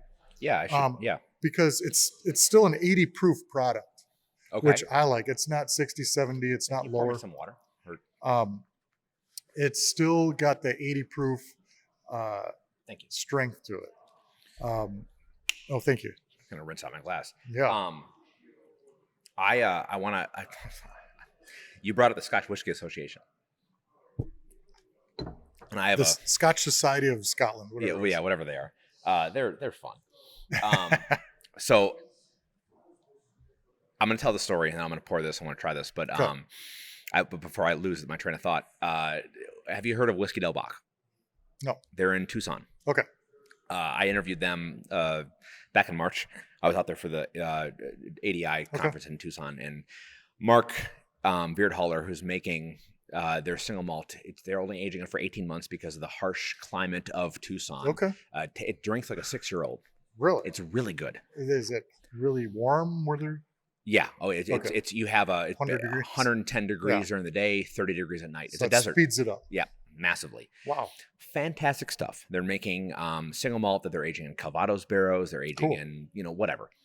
They have one that's called Ode to Isla, Okay. and it's aged. It's aged in rye barrels. It's a single malt, but what they're doing instead of peat, it's mesquite. They're doing Really? mesquite smoked grain. Okay. And mesquite is native to the Sonoran Desert in Arizona, and so they call it mesquited, not peated. But it's an ode to Isla because they're honoring the Scotch smokiness that everyone knows. And they don't like it. So the SWA, the Scotch Whisky Association, sent them a cease and desist. Mm-hmm. And I can say this now because they just posted about it and it was public. This was under wraps for a while, and they were forced to name it just Ode and no reference to Isla or Scotland or anything. And it's like, boy, Yeah. how petty is that? Yeah. And anyway, so I have a bottle at home that I've been sharing this Christmas season. That's the original bottle. This is Ode to Isla. But they set on a big marketing campaign where, come to our distillery and take a selfie with our cease and desist. Lean into it. Yeah, lean into it. Absolutely. They're fantastic people. They're making great product. It was just such a silly thing that the SWA came down on them. It wasn't worth the fight. Whatever. Anyway, it just made me think of it. It's like, you can't. Apparently, they don't like when you reference them. No. Well, people can go on the internet and they can hire bots and things to search for certain words and terms. Yeah. And obviously they picked that one out and found it. And it's a real thing. So, anyway. So what was the TTB's issue with this? No, TTB approved it, but other distilleries are saying it's not quite right. Because of the infusion? Well, bourbon's protected. Yeah. Oh. Bourbon's protected. Okay. Bourbon, whiskey's fine, but bourbon, they like to really, that's their sacred cow kind of. Yeah. Even our peated bourbon, whiskey, we had to really work with as well. So, Well, this is for people who aren't whiskey drinkers. I say, try this. And this is a gateway because they're like, that's really unique. It's good. It's sweet. It tastes like candy, right? But it's still, people drink this and I say, well, it's still 80 proof. It's no different a shot of vodka, a shot of whatever. Yeah, it's still hot. It's still got that punch to it. But there's there's 4 grades of maple syrup. This is the highest grade. It's VDS, very dark strong, infused right in there. So we start with a much higher proof whiskey. We add it, and we get it right to 80 proof. So, no, that's not offensively sweet. No, because it's still got the proof. Yeah, that's interesting. I like this. That's like I don't have the words for it. It's very good. It wasn't what I was expecting. I'm used to having those sticky sweets where it's like, oh, this is just maple syrup. Yeah. You know what I mean? Yep. We work hard on the wine side, on this side of balance, right? Mm-hmm. You can make it sweet without being heavy or sugary. Right. You can make it taste sweet. You can make it even tart or sour without being acidy or bittery. Right. There's a fine line to play with. It's very fine. Yeah. You can go one way or the other real quick. Yeah. But you got to dial it in and take that time. Oh, that's good. Who doesn't like a piece of bacon with a cocktail? It's great. I love the nose when you go in and take a sip and you just smell bacon. So the fun story about the maple. So we do one way you sell more cocktails, sell more spirits, somewhere is you serve food, right? Yep. People can drink more if they're eating wine side, whiskey side, whatever. Yep. So Sunday mornings, we have a very short breakfast brunch. It's from 10 to noon. We do 5 plates. They're all $10 a plate, big plate of food. One of the plates is a stack of French toast. Oh. Beautiful French toast. We poke a few holes in it. We take this whiskey. We soak it in there. We put maple syrup on it. We top it with whipped cream. We cut up some banana and cut up some bacon, and we just put it over it. That French toast, that's great stuff. You probably have at least an ounce of maple whiskey on your French toast, along with your bacon and banana. It's not Elvis, but it's really good. It's pretty good. That's awesome. Yeah. There's a someone who's not a sweet tooth, right? Yep. I'm very shy for very sweet, overly Yep. sugary things. So that's fantastic. There's another place, Northern Waters. They're up in Yep. Minocqua. Peter. Yeah, they're great. Yep. I interviewed them back before I was doing all this production stuff. I was just doing audio. There's I think they were like my 10th episode. Yep. They have a maple aged, I think it's bourbon. Yep. And it's fantastic. Mm-hmm. It tastes like it's infused, Yep. but all they're getting wet maple syrup barrels. Yep. That just is Yep. fantastic. There used to be a time when before I got into this and talking to people and how they make it, that I would turn my nose up to that kind of thing. It felt gimmicky. It felt like, Mm-hmm. I don't want to try that. That sounds like it's just going to be gut rot. Yeah. And I'm really glad that there are people who care about making it not that. We, on the wine side and this side, there are purists and there are products like we do Cabernet, we age it in barrels, we do things, really nice. But we also have a very playful side, an irreverent side. And I think the market's big enough for that, right? Do you want to be, and I think you can, if you do everything, you can be confused, like what is your focus here, right? But I think you can try to do both. We have a playful side, we have a serious side, especially on the wine side. Here as well, we do 2 honey whiskeys. Yes. That are 80 proof. Yep. We should bring those in here. Oh, man. Because they're fantastic. Again, 80 proof. Let me finish this. So on the wine side, we do a jalapeno white wine. Oh. So years ago when we first started, we could not, in the winery, we could not bring liquor in. So on Sundays, we wanted to do mimosas and Bloody Marys. So we didn't have vodka, right? So we took white wine, a base white wine, and we took jalapenos and habaneros and Thai chilies. We put it in a bag and we stuck it in the barrel of white wine and let it infuse. And now we've got this really hot white wine. So we'd make a Bloody Mary, half Venom, we called it. Yeah. Venom jalapeno wine and Bloody Mary mix, and it was fantastic. Wow. So now we could do bloodies and mimosas at the winery. Well, now we have this, right? So on this side, we have our serious side, our cask finished, our bourbons, our single malts, things like that are coming to age. In the meantime, we want to play around, right? So we have a butterfly pea flower gin. We have, go to the honey side. We did trials. We filled our bar. We had half women, half men, and we did like 8 different honey whiskeys, along with all the national brands. Wow. Blind taste test. Yeah. And we use pure raw honey from our farmer's market downtown. Okay. Excellent product. And then we had all the national brands, and you can taste how synthetic almost those other ones were. Yeah. And we did from a mild to a hot. And not being sexist or anything, but most of the women like the spiced honey. Most of the men like the hot honey. And I'm like, well, now great. Now we got a problem. I'm like, all right, screw it. We're doing 2. So we have right? We have a spiced honey and we have a hot honey. One is called Honey Pot. That's the spice. And one's called Bee Sting. And that is the hot honey one. Okay. And they're both really good. So. I saw on your website when we were on our way here.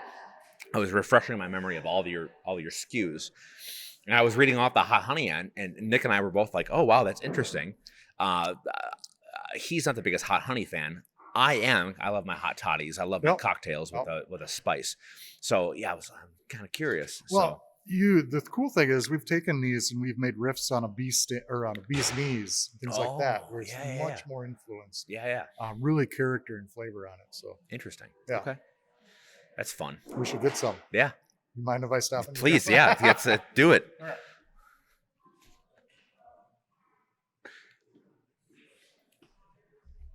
So we've got, and it's picking up a little. No, it's fine. So 2 hot honeys.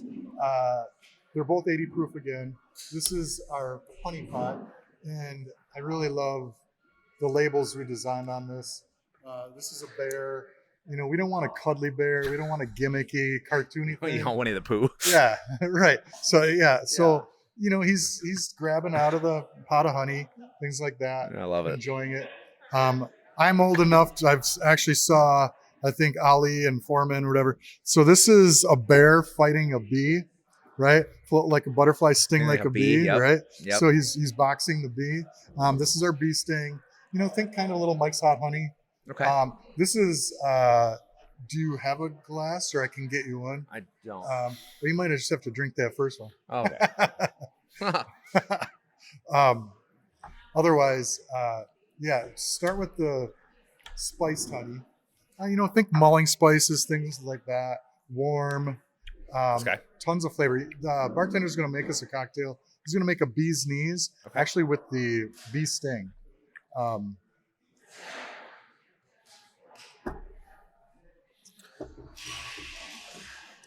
To me, when you're talking about distillery and spirits, you got to be tasting them. You got to be trying them.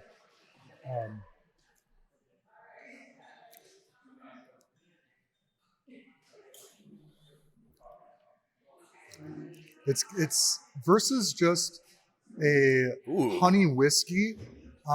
This has a lot of depth, a lot of flavor. It's full flavored. I'd drink that neat. I would drink it over a rock.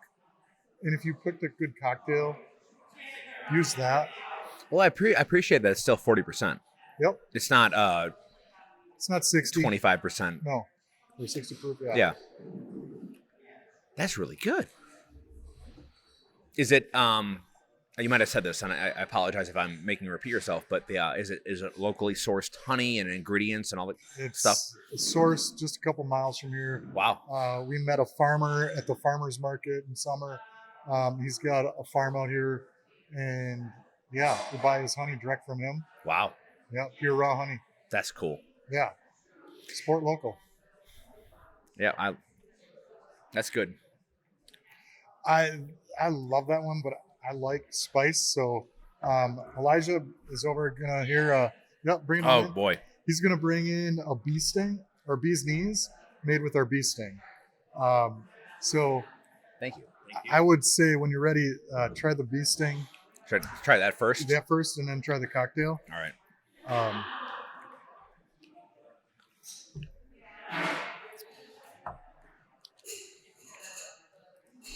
I'm glad you came up. Todd, I'm glad I'm here. I appreciate you. I mean, I would enjoy this without the cameras, but the cameras are rolling. Glarus, so this is actually kind of part of our tour. So when we do our tours, I call it the working man's tour, right? It's about an hour and 10 minutes. We talk a little about the history of distilling in America and show the American flag, which we're proud of. We go through our production space, talk about production, producing whiskey in the barrels, get to taste. But then we end up on our speakeasy, and the tour, you taste 10, 12 different spirits, including cask cold, things like that. And there's people across the spectrum, people who don't drink whiskey or don't drink gin. I love those people because I want to change their mind. Yeah.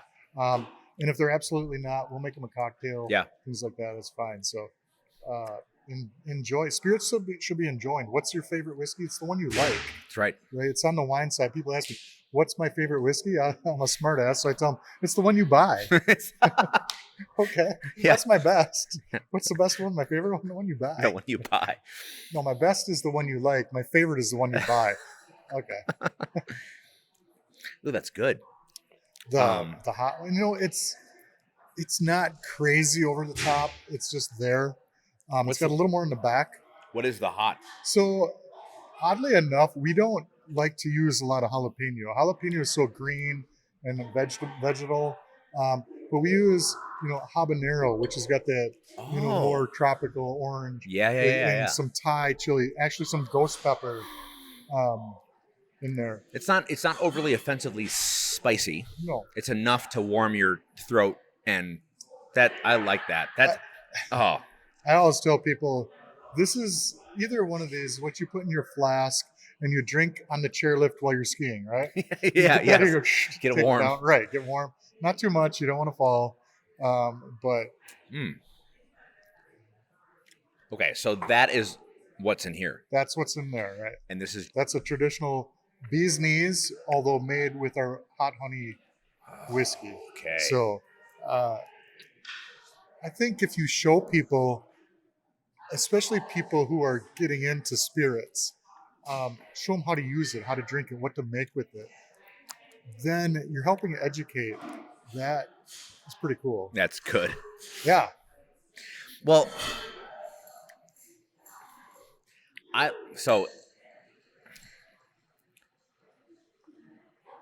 almost like that more by itself. Yeah. But that hotness still comes through in the cocktail. A little. Yeah. It's there. That's good. That's good. That's good. That's good. This is the one I drink, the bee sting. And I don't think it needs to be, you can put it over ice, but you just drink that neat. I really appreciate coming to a place where, you know, we're going to try the things that you've made. This is your business. This is your life. You have your family. You have a photo of your family on the wall. Like, Yep. that warms my heart that this is, you know, I'm not talking to some, you know, greedy asshole who's selling me his whiskey. I made a lot more money before I started this business. Exactly. I'm a lot happier now. Right. But I don't have as much money, but I'm still happy. Well, and you know, I'm doing it for myself, but I'm doing it for my kids, for my son and his son, my grandson. Yeah. And hopefully his. Yeah. And to build that. Hey, you remember your crazy old great grandpa? Uh-huh. That guy was crazy. I want to be that guy. Yeah. Yeah. Well, I hope that this, I mean, the space you have is so beautiful. It's popping off, right? You know, Yep. It's starting to be this makes me happy. It's so great. And I hope this is a generational thing that you have. I do too. Because this is just, it's a beautiful experience. I mean, at some point there may be robots doing that. I hope not. I hope not too. Just a full Wall-E effect. Yeah, that's an old reference. Now it is. I know. Well, yeah. No, this has been great. I'm gonna ask you one final question. Okay. Because I'm curious what your answer is. It's a hard question. What is your favorite that you make? What is your go-to if you could step out of your shoes as the owner and the maker? What would you gravitate towards? What's your go-to? I would drink a classic old fashioned. It's our rye on a big rock, minimalistic, but the flavor is incredible. That or a Sazerac. You make a Sazerac properly, which we do. We'll get you one. Yeah. That is pure, unadulterated spirit. You can't hide from it. It is what it is, and it's right or it's not. And that's clarity to me. Yeah. But I also would, a little separate caveat to that. It depends the season. It depends my mood, things like that. But right now, it's a classic old-fashioned. Sorry, Wisconsin. It's not a Wisconsin old-fashioned. Yeah. I love it. But a classic or a Sazerac, things like that. I love that. Yeah. I think that's pure. Well, I say I love that because my go-tos are usually a Sazerac, a Manhattan, or a Vukari. Okay. I love my mostly alcohol. Yeah, spirit forward cocktails. I've been drinking a lot of gin martinis recently, just because I like to play with that, whatever. But that's great. What is your favorite neat spirit? You go neat. If you had you're on a desert island, you are stuck with one. What is yours? If I'm stuck with one for the rest of life, it's gonna be bourbon. Okay. It is. No, if it can be cask finished in something, that'd be great. Yeah. We played around with tequila barrels finishing it. I'm not a fan. Yeah. Right now, maybe I didn't do it right. Yeah. It just didn't do anything for me. It was weird. Sure. We did even some wine and tequila. That was no. So fun fact. TMI. If there's a wine that's like, it's okay, but I don't want to put my name on it. We'll put it in our slushy machine. Sweeten it up and put slushies all summer. The first summer we did 9,000 slushies, wine slushies. Jesus. Wine slushies. So if we have a wine that's not moving or one that's like, we'll just put it in there because it's going to be sweet tropically anyway. Wow. So, no, no, you can play that. I don't care. Whatever. I'm at that stage of I don't give a fuck, right? I mean, I do. No, well, you know what I want? I want a white jalapeno, a white wine jalapeno slushy. Oh, that sounds kind of good. Yeah, see, Nick's got the thumbs up. So again, I'm not a tequila guy, but There's a place in Madison that makes a mango habanero margarita, Yeah. which I'll drink all day. Yeah, of course. I love it, and it's hot. Yeah. And I want to make that here. That's why I would bring an agave. Yeah. But I'm also a believer of, you do too many things, they're all okay. You got to focus somewhat. Yeah. You can't go too wild. Can't do everything well. Yeah. Or great. And I'd rather simplify and do some things, but the market is also changing so fast. Yeah. And people want to try new stuff. Yeah. Constantly. Yes. So you kind of got to go along with that. Yep. And there's sweet side, there's the hardcore side, there's all of it. And we choose to do that. We want to play in that space. Yeah. But well. Yeah. I appreciate that. Yeah. As you should. Hopefully there's a few things you liked. Oh, man. It's all terrible. I appreciate that. Thanks for being honest. Now get out. Just kidding. No, you have an amazing story. Your enthusiasm permeates through how you talk about this. And I appreciate that. It makes things taste good. I want to add one thing. Please. My grandfather, both my grandfathers, my one was a blacksmith growing up. He pounded on steel. He'd shoot the horses. He worked hard. My other grandfather was a dairy farmer. When he started with horse and plow. He didn't have a tractor. These guys worked. Both lived into their 80s. They never complained once in their life. They always had food, and they always had heat, and they provided for their family. They were salt of the earth. They would stay up on a Friday, Saturday night at the wedding, polking till midnight or 1 a.m., and 5 a.m. be milking cows. And my dad grew up on that farm. I did not. Not my choice. I just didn't grow up on that. But those values, you work hard and you play hard and family. But you work hard first. Yep. You take care of your family, and then you play with your family and you provide. Yeah. That's what it is. Yeah, absolutely. And that's how we are. Yeah. Good, bad, or otherwise. But that's against a lot of grain today. People don't, I want to work from home and I want this and that. I'm like, get off your ass. Go do it. Yeah. Sorry. This is the uncut version. This is the after hours. What's that? Oh, no, we haven't done after hours yet. After hours. Subscribe to my OnlyFans. After hours is naked nudity around here. Not by us, by customers during COVID. First year of COVID, we had the ambulance here 8 times. Jesus Christ. We had people in their cars out in the field having sex. We had girls flashing boobs. I mean, the 2020, we could write a book. It was fun. That's awesome. It was. I grew up with Fast Times at Ridgemont High. I grew up in the 80s. Every movie showed boobs, right? Yep. And so that was fine with me. I'm a boob guy, whatever. Or not. But we live life with the fullest. I'm not saying we're perfect. We make mistakes, but it doesn't stop us, right? Right. We learn, we go forward, we're strong. That's how it is. Yeah. We sleep hard. Yeah. I love it. So, sorry, this will maybe a little different. No, you're fine. Normal shit. No, I love this. We're drinking alcohol. That's the point. Cheers. Cheers, Todd. Thank you so much. Thank you. This has been an absolute pleasure. You're making amazing things. We're gonna do some stuff afterwards and film some things. Yeah. You have, it's a working distillery. You have places for people to enjoy spirits. I appreciate your enthusiasm, your passion, and it permeates through the spirits. It's very good stuff. My wife always tells me I'm full of it. And I'm telling her it's passion. You're full of passion. She says something else. I tell her passion, determination. Yeah. She says you're stubborn, like ass. I said it's passion, but whatever. No, it's great. It's unapologetically me. Yes, and that's what matters.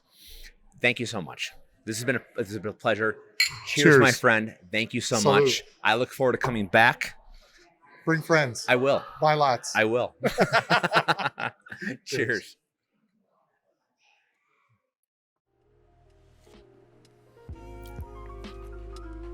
If you enjoyed this episode, I'd really appreciate a follow and share on social media, subscribe to our YouTube, and be sure to give us a rating and review on your favorite podcast platform. Everything you see and hear is out of pocket for us, including travel. If you support our mission of showcasing the amazing stories behind these small businesses, do me a favor and head over to buymeacoffee.com/craftedconvos. Buy Me a Coffee is an awesome way to help creators like me with simple one-time donations or a monthly contribution. Every dime goes into giving these breweries, distilleries, and more some much-deserved limelight. If you have any questions or concerns, please reach out. Cheers! A special thank you to our supporters, The Bar Book, Distillery Products, and Virtue Feed and Grain. To learn more, please visit www.craftedconvos.com.